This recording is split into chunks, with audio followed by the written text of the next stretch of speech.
I was playing the piano because I'm very passionate about music. And music is like oxygen to me, or you can say a second life. Why not add some piano to it in the beginning? So today we are going to talk about Hindi में बात करूं? हिंदी में बात करते हैं, चलो।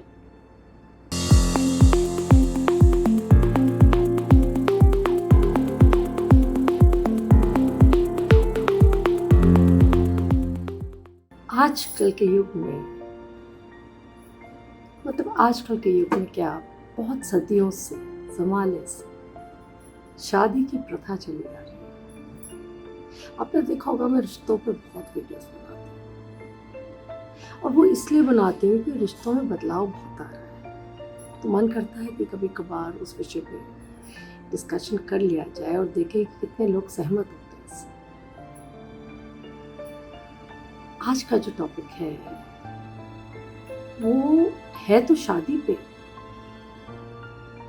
और जो शादी सदियों से चली आ रही है।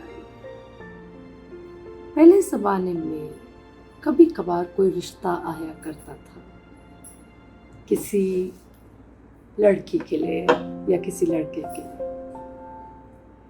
और शायद ही वो रिश्ता मोड़ा जाता था, मतलब कि उसको ना नहीं होती थी,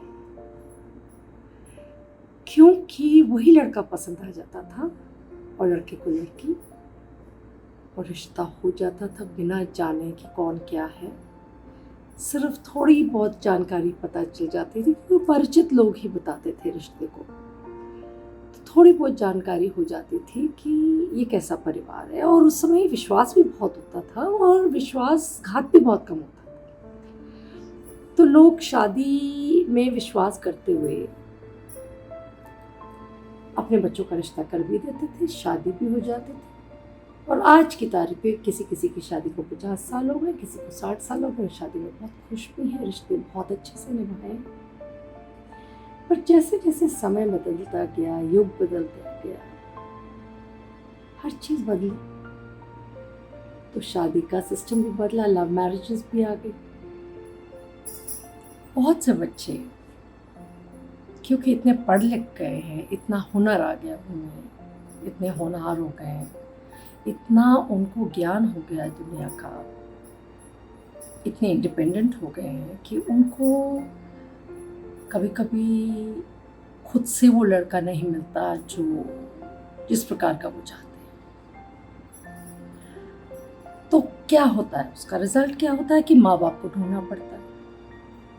अब हर पेरेंट की ख्वाहिश होती है कि मेरा बच्चा की शादी ज़रूर हो और बहुत अच्छे घर में हो और सुख से जिए, मतलब जिम्मेदारी ख़त्म हो गई वाला ज़माना गया। अब कोई ये नहीं सोचता ज़्यादातर कि ये मेरी जिम्मेदारी है, चलो मैं इसको पूरा करूँ। अब ये होता है कि अपने अच्छे से अपने बच्चे की शादी एक अच्छे घर में कर दें। तो अब उस चीज़ को, उसके लिए अब आजकल के ज़माने में लोगों के रिश्तों में दूरियां भी बहुत आ गई हैं। तो क्योंकि बहुत से रिश्ते कामयाब नहीं होते हैं किसी भी वजह से, चाहे धोखा हुआ हो, चाहे लड़का लड़की आपस में ना बनती हो, तो इसके लिए एक सिस्टम शुरू कर दिया गया। वो सिस्टम क्या है, उसको मैट्रिमोनियल कहते हैं। मैट्रिमोनी का मतलब होता है जिसमें वो लड़का और लड़की को मिलाने का, उनका प्रोफेशन ही यही होता है, उनका काम ही यही होता है कि वो लड़का और लड़की को मिलवाए। क्योंकि कोई रिश्ते बताता नहीं है तो हम ढूंढे कहाँ से। तो जो माँ बाप हैं, चाहे वो लड़की के हों या लड़के के, वो अपने बच्चों को रजिस्टर कर देते हैं उन मैट्रिमोनियल साइट्स पे। यहाँ तक तो बहुत अच्छा है। मैट्रिमोनी में आपको चॉइस मिल जाती है और आपको ये भी पता चल जाता है कि पूरा डिटेल आता है अगले इंसान के बारे में, अगले के ख़ानदान के बारे में, सब कुछ है। तो उस चीज़ के लिए मुलाकातों का एक सिलसिला शुरू हो जाता है। तो ये एक बिजनेस बन चुका है, क्योंकि जब कोई बताएगा ही नहीं किसी को, कोई लड़का या लड़की, तो फिर समझदार लोग जिन्होंने सोचा कि ये भी एक बहुत अच्छा ज़रिया है दो लोगों को मिलवा के कैटलिस्ट का रोल प्ले करने का, तो there's nothing wrong in that. कोई ना कोई तो मिलाएगा ना। किसी ना किसी अनजान जगह पे जाके लड़का और लड़की बैठ के मिलते थे और माँ बाप भी साथ में परिवार जाते थे और अभी भी जाते हैं, और वो लोग एक परिवार को मिलते हैं और आपस में बात करके एक दूसरे को जवाब भी नहीं देते उस समय। जैसे पहले में होता था कि उसी समय जवाब दे दिया जाता था, सिर्फ ये देखा जाता था परिवार कैसा है, पर अब फौरन जवाब नहीं दिया जाता। उसके लिए कहा जाता है कि हम आपको बाद में जवाब दें। अच्छा, आपको क्यों लगता है कि एक ही लड़का या लड़की बहुत लड़के देखते हैं, बहुत लड़कियां देखते हैं और किसी को जवाब नहीं देते? आपको क्या लगता है क्यों होता है?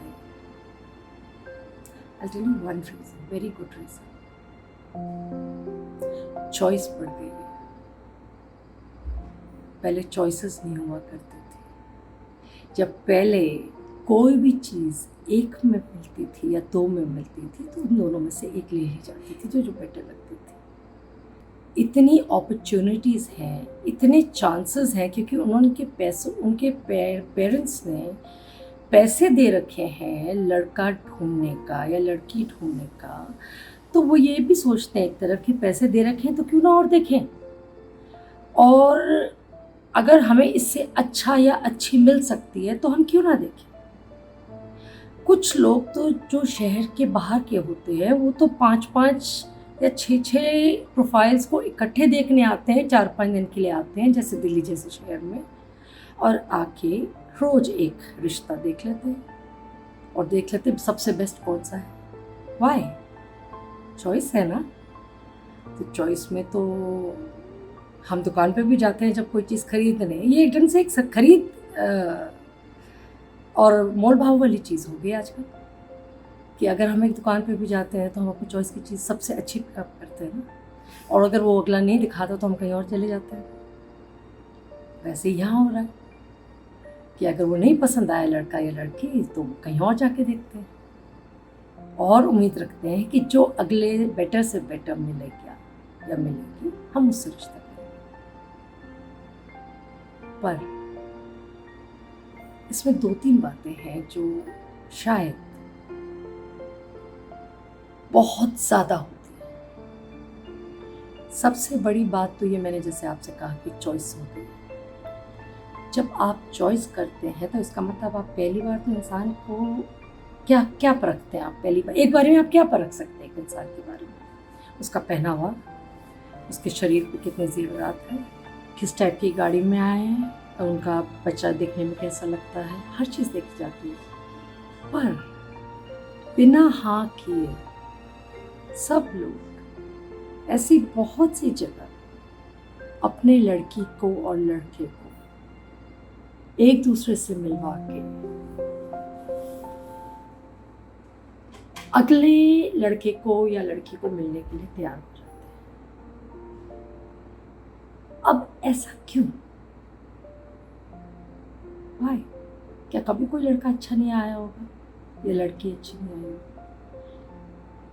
द रीजन इज आजकल चॉइसेस बहुत बढ़ गई हैं। चॉइस ज़्यादा होने से लड़के और लड़कियां हमेशा ये सोचते हैं या माँ बाप सोचते हैं कि अभी और देख लेते हैं, क्या पता इससे बेटर हो अगला। वो ये नहीं जानने की कोशिश करते कि उस इंसान का चरित्र कैसा है या उस इंसान का स्वभाव कैसा है, या वाकई में जो वो लोग दिखा रहे हैं एक दूसरे के बारे में क्या वो सच है या झूठ। तो मैट्रिमोनियल जो है एक सर्विस तो बहुत अच्छी है, पर आजकल उसका दुरुपयोग बहुत ज़्यादा हो रहा है। आपको उनके पास इतने सारे बच्चे रजिस्टर्ड होते हैं, लड़के का भी और लड़की का भी, कितने उनके पास प्रपोजल्स होते हैं कि वो किस किस की छानबीन करें और किस किस का पता लगाएं। वो वही नोट कर लेते हैं अपने पास जो उनको पता चलता है माँ बाप से या जो माँ बाप बताते हैं, क्योंकि ये तो एक प्रोफेशन बन गया है। It's a source of income for some people. Then what?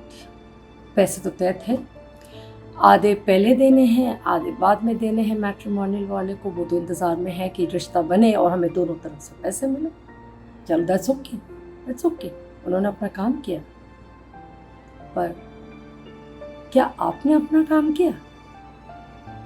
क्या आपने जब चॉइस में चॉइस लेते गए और छोड़ते गए और आप रिश्तों को देखते गए, that is also no problem, but did you actually look inside and find out about कि वो बच्चा जो भी है क्या वो वही है जो उन्होंने अपने मैट्रिमोनियल प्रपोजल में डाला है? लोग अक्सर मैट्रिमोनियल वालों को दोष देते हैं कि उन्होंने गलत रिश्ता बताया। नो, उनका काम है, वो अपना काम कर रहे हैं। आपका अपना काम है, आपको ढूंढना है, आपको देखना है कि वो लोग गलत हैं या सही हैं। आपको ये चेक करवाना है, लड़का लड़की, फिर लड़का लड़की को मिलवाना है। और लोग सोचते हैं 1-2 मुलाकातों के बाद हाँ हो जानी चाहिए। नहीं, 4, 5, 10 बार बच्चे मिलें तब पता चलता है कि वाकई में उनकी कंपैटिबिलिटी क्या है। इससे आपको वक्त मिल जाता है अगले की छानबीन करवाने का। पर सबको इतनी खुशी और जल्दबाजी होती है रिश्ते को जल्दी करवाने की कि आधे काम अधूरे माँ बाप की तरफ से ही छूट जाते हैं। और कुछ लोग, ये एक जुआ है, दिस इज़ अ गैम्बल।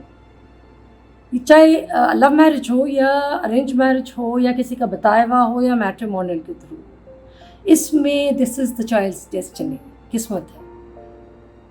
तो वो डिपेंड करता है अगले की किस्मत पे कि अनजान लड़का भी बहुत अच्छा हो सकता है या लड़की, और बहुत गलत भी निकल सकता है। तो मेरा कहने का मतलब ये है कि आप मैट्रिमोनियल के साइट्स के थ्रू रिश्ते करते हैं, ज़रूर करिए, पर 2 चीज़ों पे ध्यान दें। एक, इतनी चॉइस भी मत करें कि अंत में आपको मजबूरन किसी एक से शादी करवानी पड़े अपने बच्चे की, और वो भी शादी पता नहीं कामयाब होगी कि नहीं होगी। और दूसरी, परिवार के बारे में ज़रूर पता लगाएं। बहुत से तरीके हैं आजकल दुनिया में लोगों का पता लगाने। ये 2 काम अगर आपने कर दिए, उसके बाद तो फिर आपको बच्चों को ही छोड़ना पड़ेगा। उसके बाद रिश्ता चले या ना चले, वो बच्चों के आपस में बनने या बिगड़ने पे ही डिपेंडेंट है। एटलीस्ट आपको कल ये तो लगेगा कि आपसे कोई गलती नहीं हुई, ये ईश्वर की इच्छा ही नहीं थी कि रिश्ता आगे चले, या उनकी बननी नहीं थी तो नहीं बनी, और बन गई तो बहुत अच्छी किस्मत है। तो सिर्फ ये कहना चाहती थी कि कभी मैट्रिमोनियल के लिए जाएं, परख ज़रूर करें, छानबीन जरूर करवाएं, और इतने भी बच्चों को, अपने बच्चों को एग्जिबिट ना करें बार बार। स्पेशली लड़कियों के लिए बहुत एम्बैरेसमेंट हो जाता है जब उनको बार बार किसी लड़के के सामने जाके खड़ा होना पड़ता है। और लड़के के लिए भी होता है, व्हाई नॉट। कई लड़के बहुत खुददार भी होते हैं और उनको अच्छा नहीं लगता बार बार जाके अपने आप को एग्जिबिट करवाना। So I think parents should think of that. Thank you so much.